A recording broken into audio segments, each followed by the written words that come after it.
아침마다 갈매기의 정식 개봉은 아직 조금 남았는데요. 다음 주에 정식 개봉하게 되는데 그 전에 사전 시사로 이렇게 여러분들을 만나뵐 수 있게 됐습니다. 감독님 나오시면 또 다시 한번 소개해드리겠지만 아침마다 갈매기는 올해 부산영화제에서 상관왕을 차지했고 아마 부산에서 가장 화제가 됐던 영화 중에 한 편이었던 것 같아요. 네, 보통 이렇게 개봉한 영화제에서 소개된 영화가 짧으면 뭐 6개월, 길면 1년, 2년까지도 좀 개봉이 밀리기도 하는데 이 작품은 매우 이례적으로 거의 바로 개봉을 하게 됐습니다. 그러면 감독님 모시고 이 영화에 대한 이런저런 얘기들을 한번 나눠보도록 하겠습니다. 박영희 감독님 나오시면 큰 박수를 한번 맞아주시면 부탁드리겠습니다.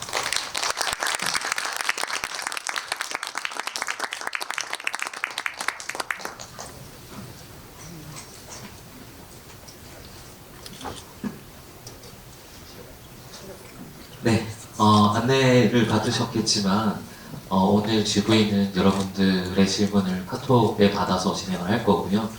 마이크를 드릴 수 있으면 좋은데 여기 부득이하게 마이크가 2개밖에 없다고 해서 이런 방식으로 진행을 하게 됐습니다. 여러분들이 질문을 카톡에 보내주시면 제가 최대한 잘 정리해서 감독님께 질문 전달 드릴 수 있도록 하겠습니다. 일단 우선 감독님 관객분들 만난 그리고 이 시사를 하게 된 인사 말씀 한번 부탁드리겠습니다. 이전에 영화제에서 관객분들을 만나는 적은 있지만 이제 일반 관객분들을 만나는 건 오늘 처음인 것 그래서 되게 떨리고 그렇습니다. 어떻게 보셨을지 질문해 주십시오. 감독님 사실 영화제에서도 그랬고 전작들도 그랬고 제후의 경험이 그렇게 적진 않으신데 되게 여러 가지 생각이 드시나 봐요. 오늘 얘기하면서 그 이야기들을 많이 풀어주셨으면 좋겠습니다. 아시는 분은 아시겠지만 이 영화가 감독님 2번째 작품이세요. 첫 번째는 김혜은 배우님이 나오셨던 불도저 탄 소녀란 영화였고요. 생각보다는 텀이 좀 짧게 2번째 장편을 들고 오셨고 이 작품이 아까 설명드린 것처럼 올해 부산영화제에서 상을 3개를 수상을 하고 많은 주목을 받았습니다.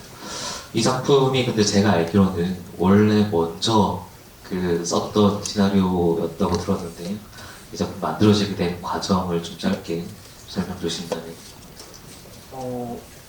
제가 졸업을 2008년 이제 졸업 작품 준비할 때가 2008년인데 그때 처음으로 이제 그 장편 시나리오를 써봐야겠다 하고선 준비하게 된 게 이 시나리오였고요. 이걸 2년 정도 준비하다가 이제 여건이 좀 좋지 않아서 그 다음에 쓴 게 불도저에 탄 소녀였죠. 물론 그때 당시의 제목은 용문신을 한 소녀였었는데 이제 개봉할 때는 불도저에 탄 소녀로 바꾸게 됐습니다.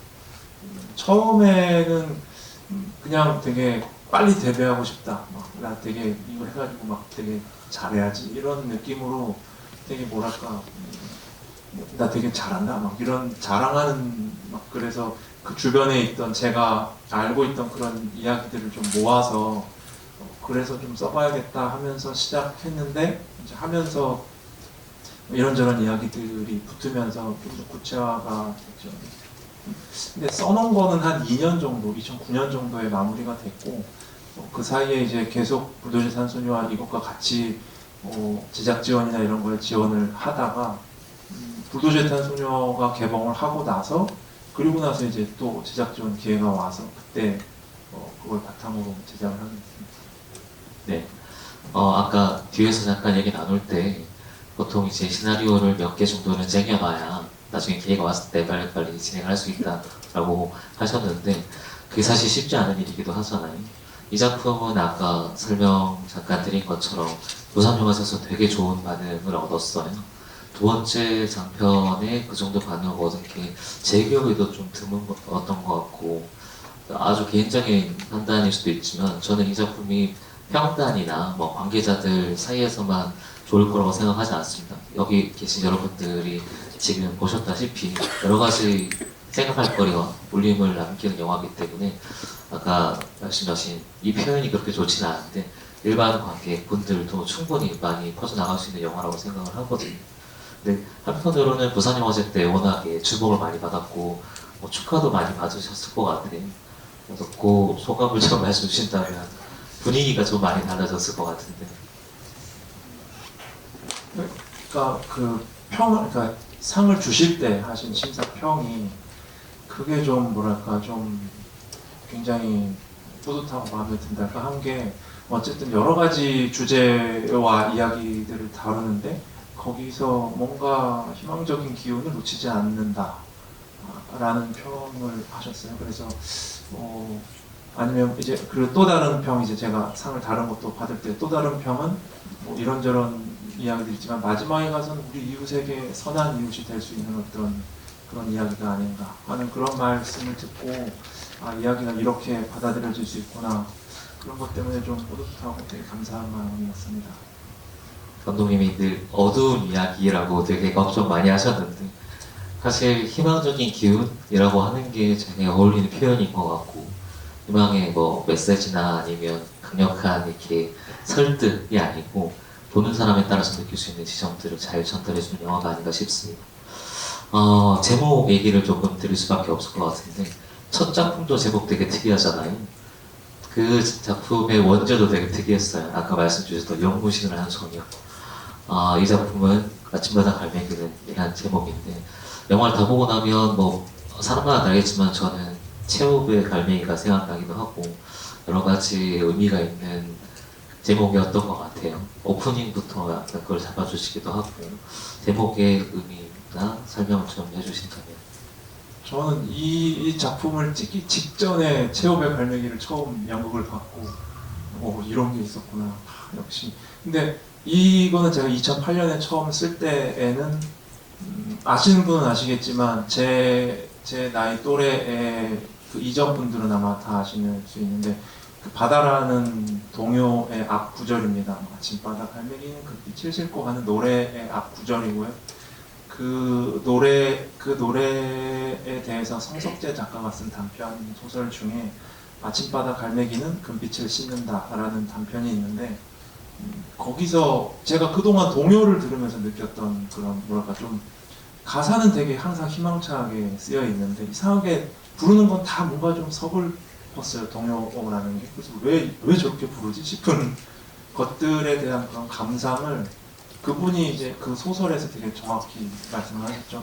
뭐 희망을 싣고 뭐 금빛 바다를 노져가고 막 이러는데 왜 노래가 구슬프고 서글픈지 모르겠다. 근데 그때 그 뭐랄까 정서 그런 게 이제 저한테 되게 깊이 남아 있었고 바닷가의 이야기와 여러 가지 보통 사람들이 사는 이야기들을 담겠다고 했을 때 그 제목이 되게 자연스럽게 떠올랐어요. 시작할 때 처음에는 이제 무슨 의미인지 뭐 갈매기를 보라는 건가 아침 바다를 보라는 건가 잘 모르겠지만 영화를 보고 나면 뭔가 이렇게 영화를 감싸주는 제목이랄까 아니면 제가 처음에 그 제목을 고를 때 느꼈던 그 내용과 어떤 느껴지는 정서 사이에 좀 다른 느낌들이 제목에 담겨 있는 것 같아서 저는 좀 마음에 들어요. 네, 네. 갈매기는이잖아요. 뭐가 어떻게 됐다 뒤에를 다 설명해 주지 않는 그게 이 영화의 어떤 톤의 매너와도 매우 어울리는 것 같기도 하고 동요 말씀 주시니까 생각해보니까 그렇네요. 바다를 배경으로 한 동요는 특히 더 그런 것 같아요. 섬지바이 이런 것들 들으면 되게 슬프고 젖어드는 느낌이 있잖아요. 감독님 말씀해 주시니까 세상 그런 생각이 듭니다. 이 영화는 지금 바다라는 이 공간이 매우 중요하고 이 어촌의 공간이 매우 중요한데 이 장소를 어떻게 설정하게 되셨는지 로케이션이나 헌팅을 어떻게 하셨는지를 좀 말씀 주신다면. 처음에 이 이야기를 구상했던 건 되게 어린 시절에 가졌던 되게 뭐랄까 되게 아주 단순한 생각이었어요. 저렇게 저는 항상 계속 서울에만 태어나서 살았는데 그냥 차 타고 시골 가다 보면 있는 되게 허름한 시골 이런 걸 보면서 저긴 몇 살이지? 뭐 이런 거 너무 단순한 생각이죠. 좀 왜 살 저렇게 힘들고 불편하게 왜 살지 그냥 다 서울 와서 살지 뭐 이런 어린 시절에 했던 그런 단순한 생각이 시작이었고 그러면서 이제 그러면 거기를 떠나는 사람을 주인공으로 해서 한번 왜 떠나는지에 대해서 이야기를 좀 해보자 하는 생각을 그 처음에 시나리오를 쓰면서 하게 됐죠. 근데 말씀드렸지만 그냥 시골이면 일단 배경이 되는 거잖아요. 근데 저는 영화를 볼 때 어쨌든 큰 화면에서 극장에서 본다면 어떤 스펙타클이 있었으면 좋겠어요. 눈앞에 뭔가 많이 움직이거나 아니면 되게 강렬한 무언가가 보일 수 있는 거. 그게 그냥 일반적인 이런 뭐 시골 마을이나 이런 거보다 바다로 설정했을 때 훨씬 더 여러 가지 경우의 수가 많았고, 아 그러면 바다에서 하는 이야기를 해보자. 그러면 어떤 비밀이 등장하고 그 비밀이 뭔가 바다에 가라앉는달까? 뭐 이런 의미화도 좀 쉽게 됐고, 그러면서 바다로 설정하게 됐습니다. 그 이제 이야기를 처음 구상하고 했을 때 제가 말씀드렸지만 서울에서만 저는 살았기 때문에 바닷가 마을 이런 거에 대한 구체적인 게 아무것도 없었죠. 그래서 처음에 바닷가 마을 이야기를 써보자 하고 나서 바로 그냥 차를 몰고 부산에 내려가서 부산부터 그 통일전망대까지 동해안 바다를 이제 다 훑었어요. 한 15일 정도. 네, 훑으면서 그때 뭐 항구 마을에서 새벽에 차 안에서 이제 쪽잠 자다가 이제 처음에 새벽 3시, 2시 반에 나오시는 분들 무슨 일 하시나부터 보고, 그분이 돌아오실 때는 어떤 분들이 나와서 어떤 일을 하는가부터 보고, 이제 해 뜨면 이제 그물 손질하는 할아버지 옆에 가서 뭐 자식분들은 뭐 하시냐, 뭐 쉬실 때는 뭐 하시냐, 뭐 부인분은 뭐 고스톱 칠 때는 뭐 하시냐, 뭐 이런 거 하고 걸어다니면서 마을에서 얕은 담이 있으면 이렇게 담 너머로 훔쳐보고 이러면서 이야기들을 구성을 했죠. 그러면서 적당한 크기의 마을을 좀 찾고 싶었고, 뭐 되게 너무 크거나 아니면 너무 작아서 이야기가 안 될 만한 곳 말고 찾다가 지금 있는 그런 항구, 남해항, 강원도에 있는 양양시 남해항이라는 곳인데 그곳을 중심으로 해서 이야기를 구성했습니다. 설명을 쭉 들으면 아까 노래 아침마다 갈매기라는 그 동요나 그리고 바다라는 그냥 어떻게 보면 추상적인 이미지에서 시작해서 점점 구체화해 들어가는 과정이 되게 인상적으로 들리고, 그리고 이제 그 로케이션 하려고 이제 헌팅들을 많이 다니셨잖아요. 최종적으로 이제 그 공간을 고르셨다고 했는데 그 오천 마을에 대해서 조금 더 설명을 주신다면.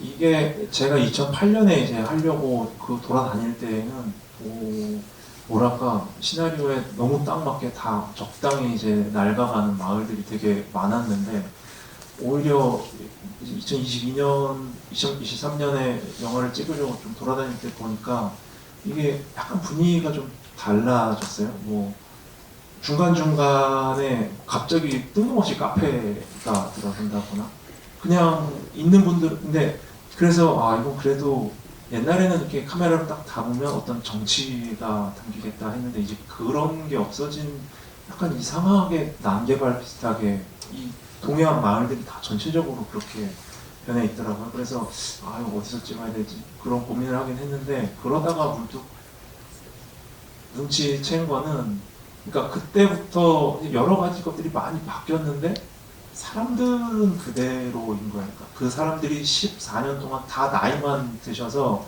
그 밑에 기본적으로 그래도 처음에 갔을 때는 많이 있던 애들 막 놀러 다니고 막 이런 모습들이 잘 안 보이고 그냥 전체적으로 다 나이가 들어버린 상태이더라고요. 네.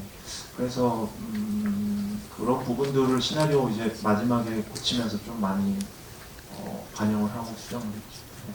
어떻게 보면 오랜 취재가 이 작품 시나리오 전체에 들어가게 된 것 같고, 저는 되게 이 작품 보면서 공간이 매우 중요하다고 생각이 들었던 게 두 가지 측면에서, 하나는 진짜 시골 마을이 저렇구나 라는 디테일들이 엄청 잘 살아있고, 또 하나는 그 공간이 주인공인 것 같이 보이기도 했어요. 공간의 정서나 이런 것들이, 장소는 그대로 있는데 인물들이 왔다 갔다 사라지던지 아니면 탈출하고 싶어 하던지 그 공간의 중력이 되게 강한 이야기다라는 생각이 들었는데, 지금 설명 주신 것처럼 바다라는 공간을 가겠다, 그리고 그 바탕으로 이야기를 쓰겠다, 어촌 마을을 이제 로케이션에서 관찰하시고, 이야기를 실제로 보면 그냥 어떤 인물의 이야기라기보다는 그 지역 사회의 전반적인 상황들이 되게 많이 녹아 들어가 있잖아요.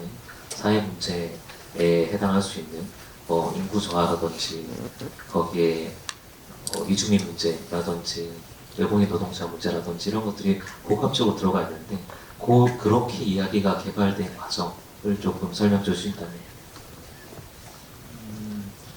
뭐 뭐 여러 평을 듣고 있는데요. 그 중에 여러 가지 주제를 다루고 있다. 라는 평을 좀 들었어요. 근데 뭐랄까 저는 주제는 하나였죠. 저한테는 왜 떠나고 싶어 하는가예요. 그래서 뭐 어떤 거 하나 뭐 이주 여성의 노동 그 문제라던가 아니면 뭐 무너져가는 커뮤니티의 문제라던가 이런 것만 해도 아마 영화 한 편씩 만들 수 있는 것들이겠지만 그런 것들을 집중적으로 하기보다는 그러면 정말 내 주변에 되게 평범한 그런 사람들이 여기서 이제 안 살고 자꾸 떠나려고 하는 이유가 무엇인지 만을 주제로 해서 이야기를 만들었습니다. 잘 모르니까 이제 가서 직접적으로 이야기를 구성하기 위해서 살펴본 것들이 그런 것들이고 그러다 보니까 아마 보시면 여러 가지의 이야기들이 나오지만 어쨌든 이 이야기를 끌고 가는 그 영국 할아버지와 용수 판례 이 이야기에 훨씬 더 집중이 되실 거예요. 왜냐하면 그렇게 만들었기 때문에. 그래서 보실 때에도 일단 처음에 한 번 보실 때는 그냥 그분들의 이야기에 따라가면서 뭐 감정을 뭐 이렇게 저렇게 따라가시면서 그 정서와 이런 것들을 보실 수 있고 근데 또 돌아가면서 생각해보면 이런저런 것들이 문제겠고 또 생각해볼 만하구나 하고 이렇게 느껴질 수 있지 않을까. 감독님이 왜 떠나야 하는가라는 거에 집중해서 만들었다고 하니까 훨씬 뭔가 명확해지는 것 같아요. 결국 제가 느끼기에 매번 남겨진 사람들에 관한 이야기였고 조금 다른 가벼운 질문을 드리면 꽤 많이 여쭤보고 계신데 이 작품 찍으시면서 가장 힘들었던 아니면 기억에 남는 촬영이 뭐 있는지 그냥 초중반에 보면 배 타고 하는 거 보면 약간 어지럽기도 하고 멀미 나는 것 같은 느낌이 들 정도로 되게 사실적으로 찍으셨는데 어떤 장면이 가장 힘드셨고 특별히 기억에 남는 장면이 있으시다면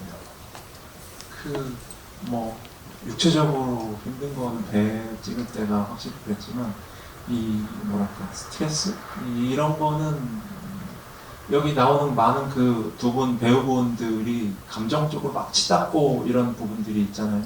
그런 거 준비할 때 정말 현장에서도 너무 힘이 들죠. 왜냐하면 이게 저도 그 영국이라는 사람을 잘 몰라요. 왜냐하면 불도저에 탄 소녀 찍을 때는 그냥 제가 하고 싶었던 거 찍었어요. 그냥 반항하고 싶은 그런 반항기, 뭐 안 되면 다 때려 부수고 싶은 그런 마음. 그러니까 제가 아는 마음이죠. 제가 아는 정서고. 근데 이 70대, 60대 이분들의 이 시골말이 이건 제가 잘 모르는 거였기 때문에 저도 되게 찾아나가는 과정이고 그러다 보니까 이걸 해주세요. 이게 아니라 그건 아닌 것 같은데 이건 아닌 것 같은데 하면서 이제 계속 테이크를 가면서 찾아가는 거죠. 그러니까 이 배우분들도 어느 정도까지 가야 되는지 어디까지 가야지만 이게 나오는 건지 모르니까 서로 그거를 찾아가는 과정이 굉장히 힘이 들었고 그 부분이 사실 연출하면서도 꽤 많이 공이 들어간 장면들입니다. 배 촬영은 제가 그 동기들 중에 이제 상업영화 촬영 감독들도 있고 그런데 절대 배를 띄울 거다 했더니 절대 배를 바다에 띄우지 말아라. 띄우는 순간 지옥이 펼쳐질 거다. 원하는 건 아무것도 얻지 못하고 시간만 가고 그렇게 말을 해서 글쎄요? 뭐 이러고서 이제 띄웠다가 이제 느꼈죠. 왜 그런지. 배가 가만히 있지 않고 정말 가만히 있지 않고 계속 움직이니까 찍으면서 항상 이쪽을 찍을 때는 이쪽이 계속 똑같은 배경이어야 되는데 정말 한 30초마다 바뀌어요. 그러니까 할 때마다 계속 배 위치를 바꿔줘야 되고 이런 장면들이 쉽지 않았죠. 그러면서 더 힘든 건 뭐 멀미죠 결국은. 그 촬영하실 때 배우분들은 이제 연기를 하시고 촬영하면 보시면 되는데 저는 모니터를 이렇게 계속 봐야 되잖아요. 오케이 연기를 하려면 이게 뭔가를 보고 있으면 멀미가 더 많이 나잖아요. 버스 탈 때 핸드폰 보고 있으면 멀미 나듯이. 근데 이걸 계속 보면서 멀미를 참으면서 배는 또 배가 작아서 법적으로 6명밖에 못 타니까 배우 카메라 감독님 그리고 이렇게 몇 명 타면 다 나머지는 제가 붐마이크 이쪽 손에 들고 슬레이트 치고 액션 외친 다음에 컷하고 끄고 막 이걸 다 혼자서 막 하면서 배는 이러고 있고 처음에는 그냥 멀미가 토하거나 이런 게 멀미인 줄 알았는데 그걸 계속 참으면 이렇게 막 몸이 저리면서 이상한 증상이 오더라고요. 근데 그래서 몸이 이상하고 여쭤봤더니 그게 진짜 멀미래요. 네, 멀미가 진짜 심해지면 그렇게 막 몸이 저리고 이상해진다고 하거든요. 그래서 보면서 그런 걸 겪고 찍었죠. 그렇게 찍고 나서 나중에 영화 끝나고 촬영이 끝나고 나서는 한 6개월 정도 바다를 못 봤어요. 바다를 이렇게 어디 가다가 바다 이렇게 녹음 같은 거 하러 다시 가면 바다가 나타나면 약간 시선을 깔고 안 보고. 그 캐스팅 얘기를 조금 드리고 싶은데 여러분이 아주 구체적인 질문들을 많이 주셔서 좀 좁혀가면서 얘기를 좀 질문 드리겠습니다. 약간 그런 얘기들이 있어요. 캐스팅이 절반. 내가 누구 캐스팅하는 순간 이미 영화의 어떤 톤의 면허가 다 정해지는 이 작품이 정말 그런 작품이었던 것 같고 이 임주상 배우님과 양희혁 배우님이 실제로 거의 이 작품의 존재를 다 차지하고 계시잖아요. 그 두 분을 캐스팅하게 된 과정도 조금 궁금하고 예전에 인터뷰 하셨을 때 보니까 체력이 되게 중요했다, 배를 타야 돼서 그런 말씀도 하셨는데 요 두 분을 캐스팅한 이유 그리고 잠깐 말씀 주셨지만 디렉션을 좀 어떻게 하셨는지. 저도 이제 선생님한테 배우기로 감독은 사실 시작할 때 배우 잘 캐스팅하고 스태프들 잘 꾸려놓으면 현장에서 팔짱 끼고 짜증만 내면 된다고 하셨거든요. 근데 그렇죠. 예, 배우분들이 결국은 다 하시는 건데 이거를 처음에 뭐 어떻게 할까 고민을 하다가 캐릭터가 제가 생각했던 지금 나온 것보다 훨씬 더 뭐랄까 되게 건조하고 삭막한 형태였어요 처음에. 근데 이렇게 해서 이야기를 끌고 가면 관객분들이 끝까지 못 가겠다라는 생각이 들더라고요. 예, 너무 강하니까. 심지어 중간에 이 영국의 할아버지가 하는 그런 폭력 이런 거는 거의 범죄에 가까운 수준이고 과거에 있었던 일들도 사실 변명의 여지가 없는 자신의 잘못이잖아요. 근데 그런 거를 다 안고 있는데 심지어 사람이 막 너무 과격하기만 하고 폭력적이고 삭막하기만 하면 안 되겠다. 그래서 오히려 마지막에 배우분들을 고를 때 어떤 친근함과 말하자면 사랑스러움이 있어야 되겠다는 생각이 들었어요. 근데 저 윤주상 선배가 배우님이 하신 거 드라마들을 보면 되게 괴팍한 할아버지, 뭐 무슨 어디 회장 뭐 이런 거 하셨는데 근데 항상 어딘가에 되게 뭔가 조금씩 그렇게 정겨운 부분이 있어요. 왜 그런지 모르겠지만 되게 젠틀하신데 아마 그런 본인의 그런 성격이 나와서 그런 걸 수 있는데 그게 되게 중요하게 작용을 했죠.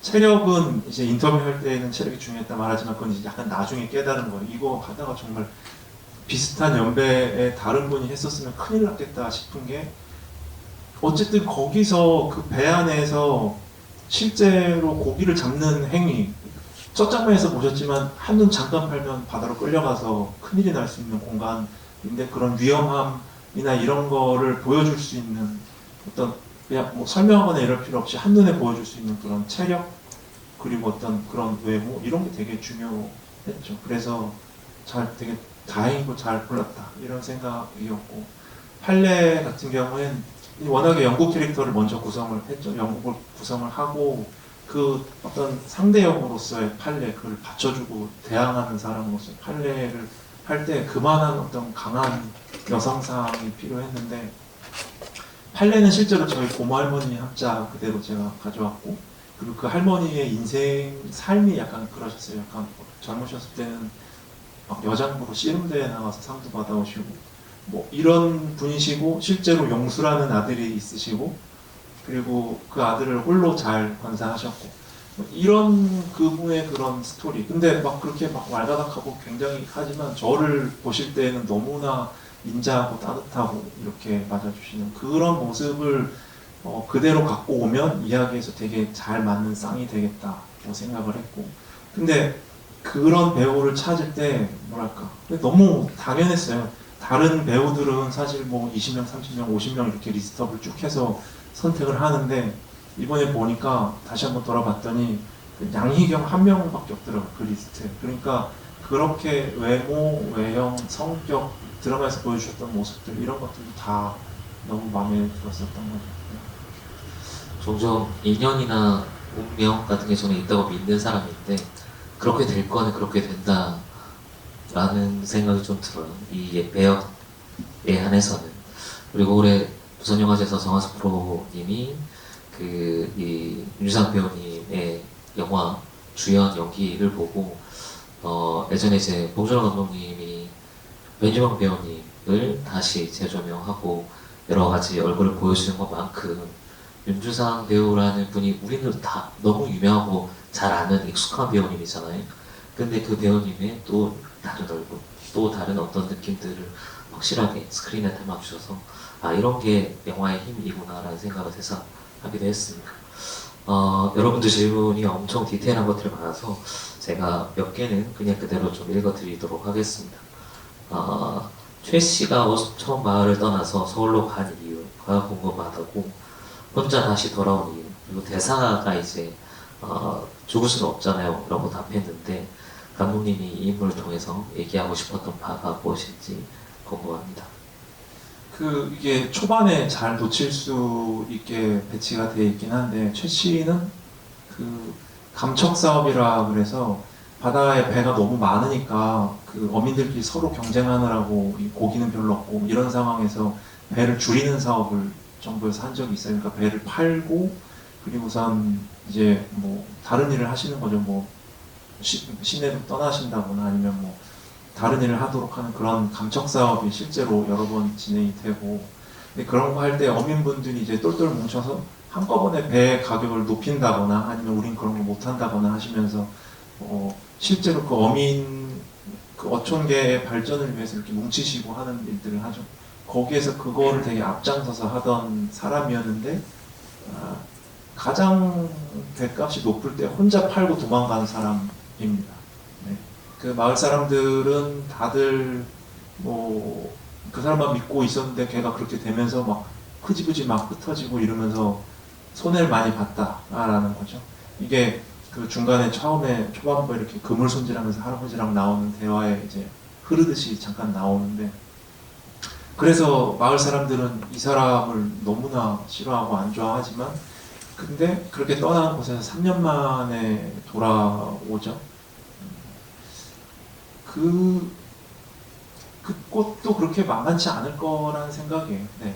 어떤 마음을 갖고선 떠났던 간에 이 나라에서 하게 되는 게 모든 게 다 그렇게 만만치 않을 거다라는 생각으로 캐릭터를 잡았고 좀 더 나아가자면 용수도 이제 떠나죠. 용수도 떠나는데 용수도 혹시나 그쪽에서 어떻게 살까를 좀 생각해 볼 때 어떤 분들은 낙관적으로 보실 수도 있겠지만 최 씨를 떠올릴 때는 오히려 비관적으로 볼 수도 있겠다라는 생각으로 그 캐릭터를 좀 배치를 했죠. 그 캐릭터 자체가 설정상 그렇게 어민을 이끌던 좀 똑똑한 사람이기 때문에 자기 입으로 이제 제가 하고 싶은 말들을 좀 하죠. 여기는 이제 공동묘지라거나 뭐 이런 말들을 직접적으로 좀 하는데 그거는 또 아마 박원상 배우가 아니라 그냥 다른 배우가 했었으면 약간 좀 붕 뜰 수도 있었는데 배우님이 너무 잘해주셔서 그 배우분에게 좀 박원상 선배에게 좀 고마운 마음이 있고요. 처음에는 이 캐릭터 최씨 캐릭터를 하게 된 건 어쨌든 이 마을에 있던 이 마을을 왜 떠나고 싶어 하는가를 약간 균열을 내면서 드러내줄 수 있는 그런 인물이 필요했고 그러면서 처음에는 훨씬 더 되게 악역으로 막 설정이 돼 있었는데 그러지 말자. 왜냐면 왠지 계속 점점 마음이 쓰이는 거예요. 제가 만든 인물인데도 하면서 왠지 계속 너무 안쓰럽고 그러면서 조금 괜히 그 배에서 웅크리고 자는 장면도 좀 써서 이렇게 좀 불쌍해 보이게도 만들고 하면서 마음이 좀 쓰이더라고요. 어떤 용수의 미래일 수도 있겠다는 생각 때문에 그랬는지 그래서 저는 되게 애정을 하고 있는 감독님 말씀 주신 그 단어가 이 영화를 설명해주는 제일 좋은 표현 중에 하나인 것 같아요. 마음이 쓰인다. 어떤 인물을 악역이나 어떤 거의 이유로 만들지 않고 그 인물에 대해서 계속 생각하게 만들고 그래서 오히려 그 대사가 죽을 수 없잖아요 라는 대사가 이 작품 전반에 다 깔려있는 어떤 태도가 아닌가 싶고, 아주 개인적으로는 그래서 모든 인물들이 다 엄청 열심히 발버둥을 치고 있는 것처럼 느껴져서, 그래서 이 작품이 어떻게 보면 희망의 어떤 그림자들을 보여주는 게 아닌가 라는 생각도 들었습니다.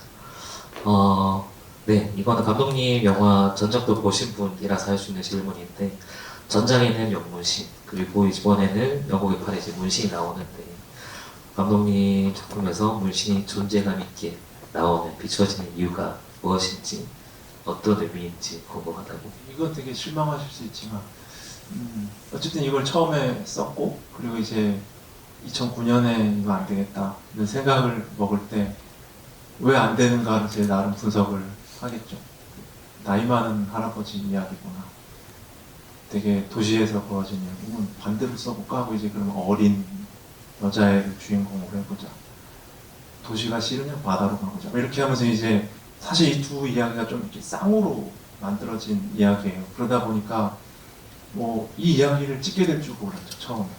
그러니까 제가 했던 좋은 설정, 팔에 문신 있는 할아버지 어떤 그런 억센, 이런 거를 불도저에 탄 소녀에게 이제 갖다 씌워서 이 캐릭터도 강함, 하지만 그것을 가리는 설정이 하나 추가되죠. 추가되면서 뭔가 남을 어떻게든 이겨보고 싶어하는 그런 캐릭터, 하지만 속은 되게 연약한 그런 거를 만들 때 쓰이고, 뭐 보험 얘기도 이제 약간 비슷한 결로 들어오게 되고, 이러면서 사실 그 두 개의 영화가 좀 쌍으로 써진 감이 있어서 특별히 뭐 문신에 대한 이런 건 없어요. 근데 되게 뭐랄까 여러 가지를 말해줄 수 있는 되게 좋은 장치죠. 그 영문신에서, 불도저의 탄소녀에서도 그 애가 어떤 심정인지가 잘 드러나고, 여기서도 그냥 단순히 문신에 대한 이야기를 하면서 해병대에 갔었고 베트남전에 참전했었고 하는 것들이 설명이 되니까, 그래서 기능적으로 좀 사용한 면이 있습니다.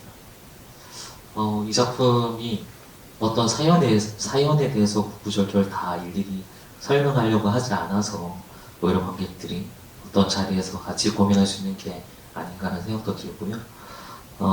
이것도 저도 궁금했던 질문인데요. 팔레가 마지막에 영수를 따라가지 않았던 이유가 뭘까? 자신의 아들을 끔찍하게 아끼는 걸 보이는데 그냥 이제 떠나 보내주는 거잖아요. 그 선택에 대해서 조금 설명을 주신다면.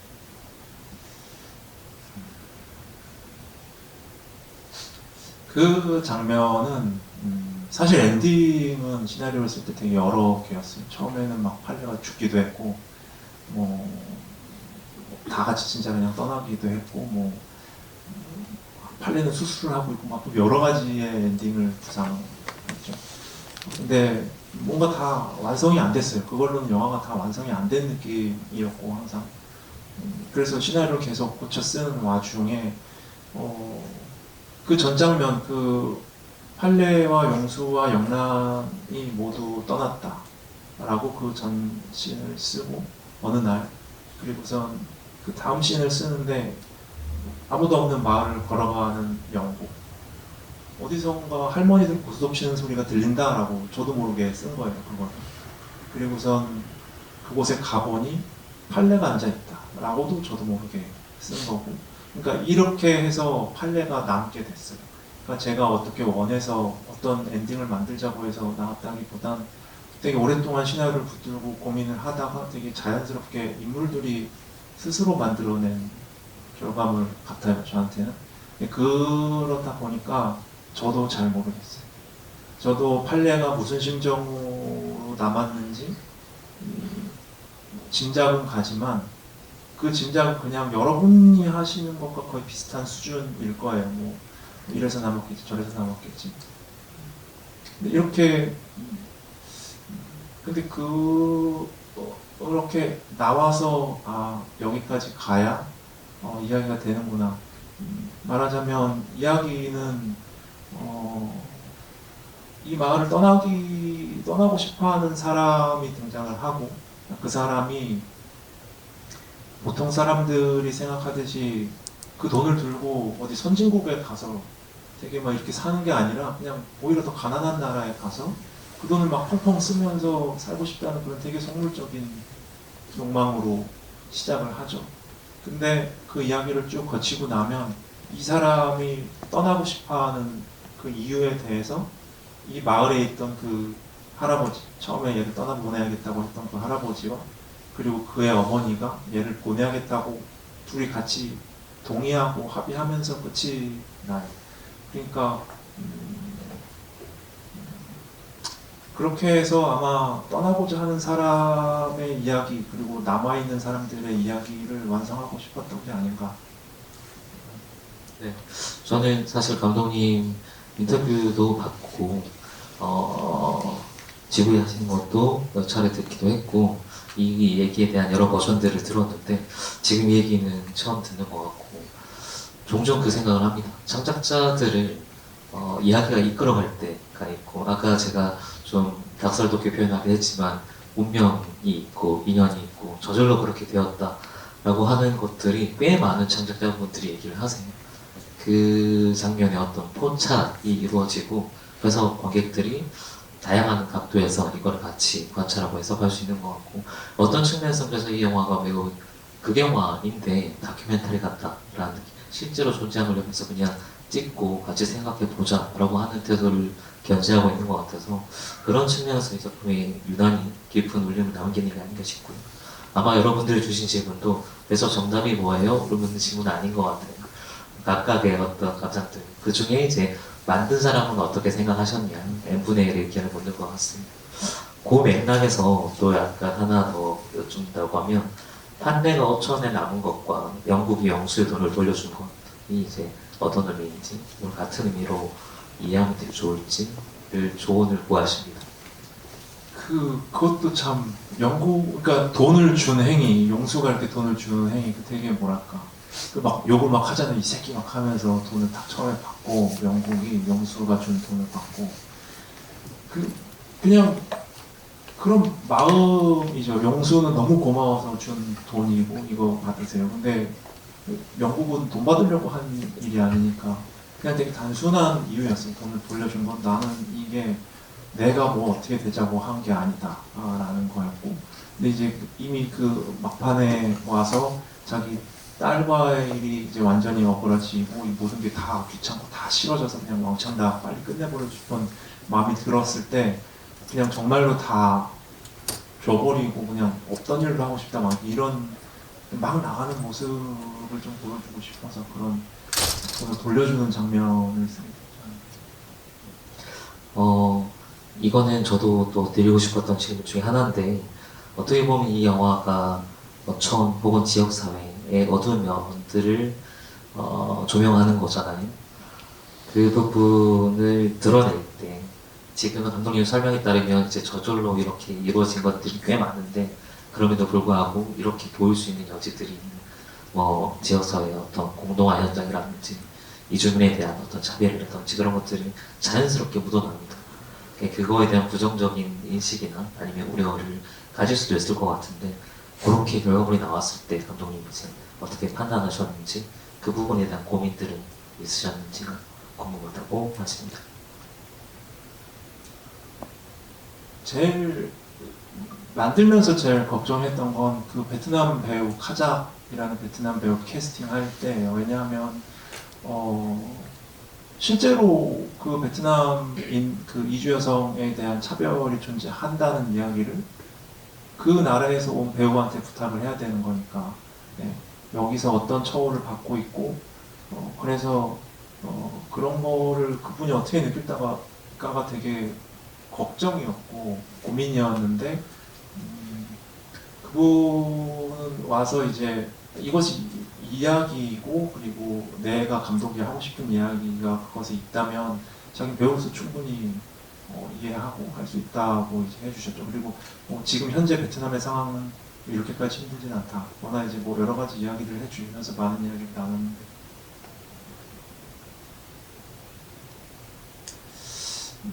글쎄요. 이 이야기를 제가 2008년, 2009년에 처음 쓰고 그때 당시에는 말씀드렸지만 데뷔를 위해서 쓰던 거였기 때문에 훨씬 더 뭐랄까 스릴러 미스테리 막 이런 느낌으로 좀 더 그냥 재미에 한참 더 초점이 맞춰져 있었어요. 그냥 재밌는 시골 마을에서 벌어지는 어떤 소동극처럼 그렇게 해서 만들어보자 막 예.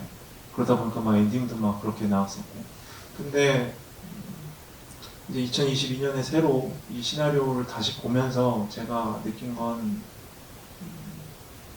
여기서 나왔던 여러 문제, 예를 들면 제가 이 영화에 의도적으로 단 한 명의 아이도 출연시키지 않았어요. 아무리 배경에도 아이가 없도록 해서 촬영을 했고, 그렇게 점점 젊고 어린 아이들이 사라져가는 모습, 뭐 서로 예전에 공동체가 있었을 때에 가능했던 그런 서로 이렇게 챙겨주고 뭐 하는 이런 모습은 이제 점점 없어지고, 그리고 서로 반목하고 혐오하고 싸우고 이런 모습들이 차가는 모습. 뭐 그러면서 외국인이나 이곳에 와서 일하는 분들에 대해서 막 함부로 말하고, 그리고 어떤 사고나 큰 사고나 이런 걸로 돌아가신 분들이나 가족들에 대해서 함부로 말하고 이런 것들이 뭐랄까 그 사이에 있었어요. 그러면서 지금에 와서 이 이야기를 제가 다시 봤을 때 이게 그냥 그 마을의 이야기가 아니다라는 생각이 들었죠. 지금 우리가 탄 배도 가라앉고 있구나라는 생각이 들었고, 그러면 조금 더 보편적으로 관객들과 해볼 수 있는 이야기이고 좀 더 의미가 있는 영화가 되겠다라는 생각에 2022년에 다시 시나리오를 좀 더 그 부분들을 보강해서 진행을 하게 됐죠. 네. 이건 또 제 개인적인 의견이지만 이 영화의 가장 큰 미덕 중에 하나는 이런 사건이나 이야기를 장르적으로 소비하진 않는 것 같아요. 그래서 이렇게 해결됐습니다. 뭐 아니면 누가 행복해졌습니다. 잘 마무리됐습니다. 이런 식으로 손쉬운 해결을 주진 않고 같이 고민하게 만드는 게 있고, 제가 생각하는 신의 정신이라고 하는 거는 외치는 거라기보다는 스며나오는 쪽이거든요. 이 작품에서 다른 측면에서 계속 고민을 하시다 보니까 자연스럽게 사회가 반영된 것 같고, 그게 누군가에게는 감독님 방금 설명 주신 것처럼 우리 사회의 축소판처럼 보일 수 있는 여지도 있는 것 같습니다. 약간 촬영에 대해서 제가 한 가지 제 개인적인 너무 궁금증이라, 이 작품은 바다에 관한 얘기이기도 한데 한편으로 또 밤에 관한 얘기이기도 한 것 같아요. 나이트 촬영이 엄청 많고 그게 사실 찍기 쉽지 않잖아요. 근데 그 어둠의 빛깔이라고 해야 될까요? 그런 것들을 매우 섬세하게 담아낸다라고 저는 느꼈는데, 밤 촬영들에 대해서 조금 설명 주신다면. 이게 그러니까 밤 촬영은 다 돈이죠. 막 조명을 치고, 그리고 시간이 이제 들어가, 보통 낮에 찍는 거에 비해서 한 3분의 1밖에 찍을 수가 없으니까 시나리오 쓸 때 심지어 그런 부분들을 고려하기도 하거든요. 글쎄요, 근데 어쨌든 계속 숨어 있다가 몰래 나가야 되고, 뭐 그리고 그 어촌에서의 생활이라는 게 어쨌든 다 새벽에 이루어지고 이러니까 피할 수 없는 조건이었죠. 최대한, 또 이제 연세가 많으신 두 배우님들이 밤을 새워서 막 촬영을 하는 게 그게 쉽지 않으니까 뭐 저녁부터 12시 정도까지 찍고, 보통 막 밤을 새서 찍는데 근데 이제 또 나눠서 뭐 아침을 찍고 저녁을 찍고 이런 식으로 좀 분배를 해가면서 그러면서 촬영했습니다. 네, 이게 약간 장작자와 그 기자들 아니면 평론가들 차이인 것 같아요. 제가 약간 뭐랄까, 어떻게 이렇게 잘 찍으셨어요? 라고 물어봤는데 되게 리얼 버전으로 이거 되게 돈이고 한 거라고 들고 나는 촬영 감독님이 되게 잘 하시고 조명 감독님이 좋은 분들을 쓰면 그렇게 잘 나오고 제가 한 거겠지.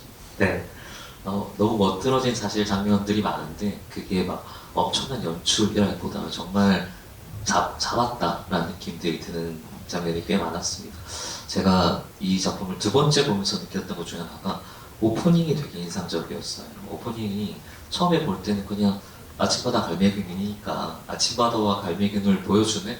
라는 아주 일차원적인 감상이었는데, 두 번째 다시 볼 때는 그 장면이 이 영화의 핵심인 것 같기도 하고, 이 장면이 제일 마지막에 엔딩으로 가도 괜찮겠다라는 느낌이 들 정도의 장면이었거든요. 그 오프닝에 대해서 조금 설명을 주신다면.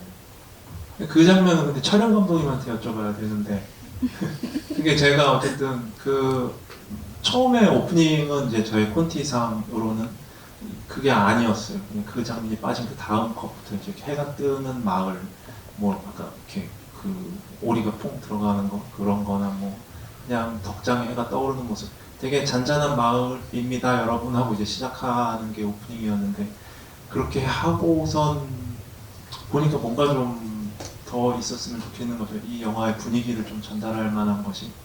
근데 그러다가 이제 전체 클립을 다시 쭉 찾아보다가 제가 발견한 거예요.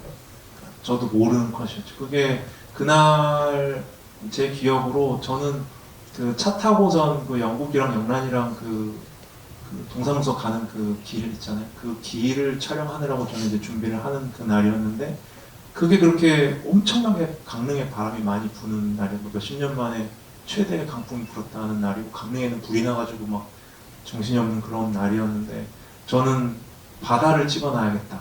바다가 막 파도에 뒤집어지는 모습을 찍어두면 나중에 영국이 화냈을 때 좀 붙여볼 수 있겠네 해가지고 촬영 감독님한테 그냥 바다 좀 찍어주세요 하고선 이쪽에 와서 딴 촬영 준비를 했죠. 찍은 줄도 몰랐어요.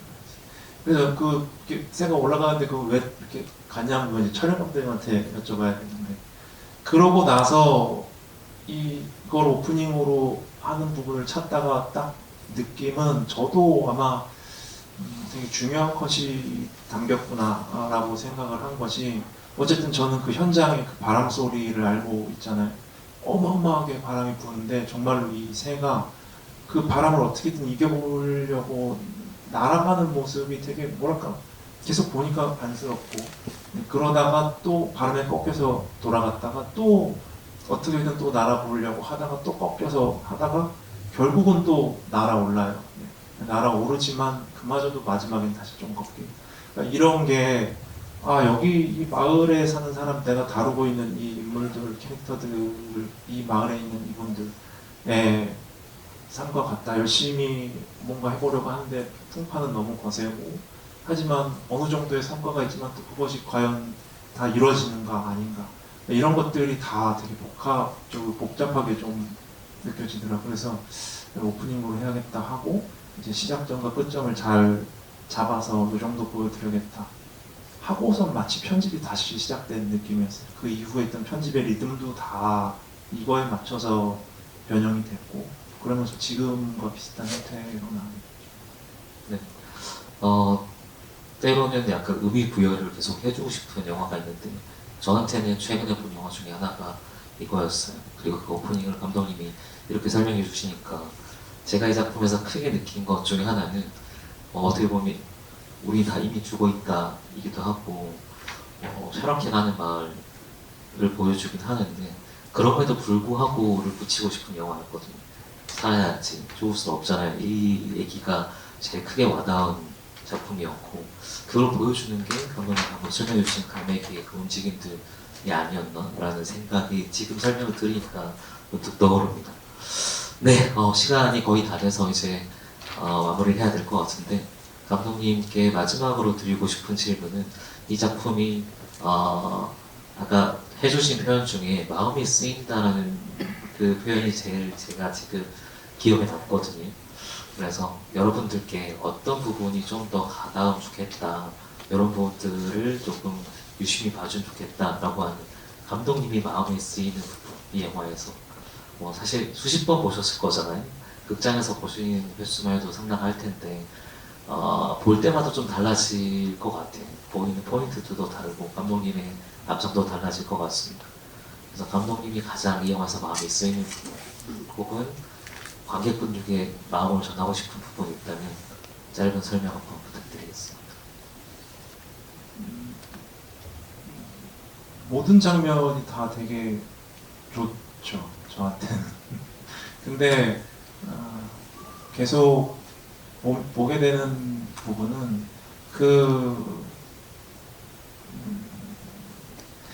영국이 팔레의 중반에 와서 이제 그만 들어가 하고선 한 그 장면이, 그렇게 하고 영국 스스로도 왜 도와줬는지 잘 몰랐는데 알고 보니 자신에게 그런 죽은 딸이 있었다는 사실을 화들짝 알게 되는 그 장면 이후에 일련의 시퀀스죠. 뭐 영란이가 와서 같이 걸어 올라오고 그리고 재워놓고선 또 나와서 앉아 있는데 그걸 바라보는 영국.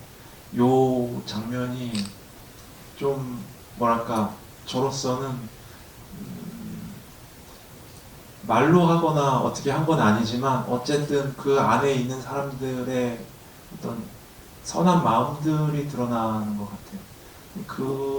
그런 부분, 이 안에 있는 사람들이 어떤 악의를 갖고선 서로에게 해를 끼치려고 하는 게 아니다 라는 거, 그게 제가 이 물들을 만들 때 되게 중요하게 했던 것이고, 그렇다면 탓할 게 아니라 그냥 보듬고선 좀 살아보면 어떨까, 뭐 이런 생각을 했죠.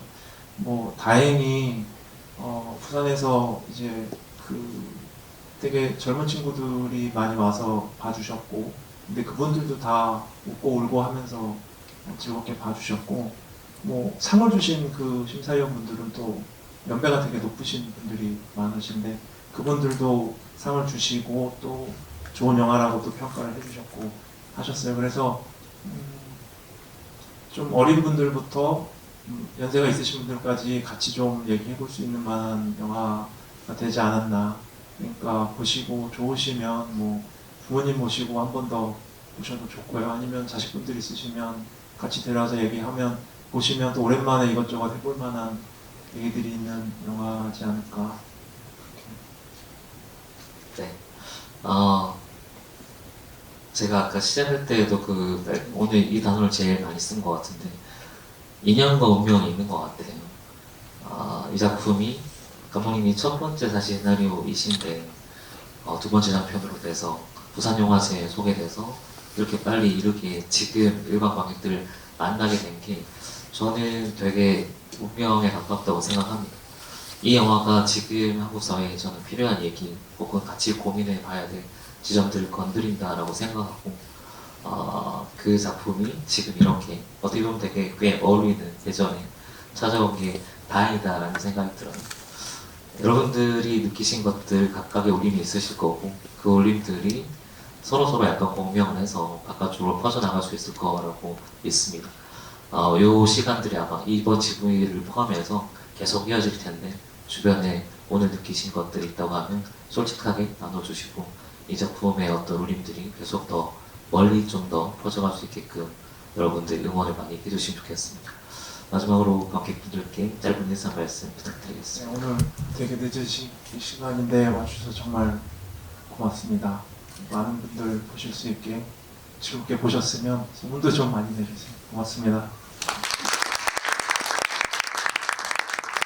네, 오늘 늦은 시간까지 함께 해주신 여러분께 진심으로 감사드리고,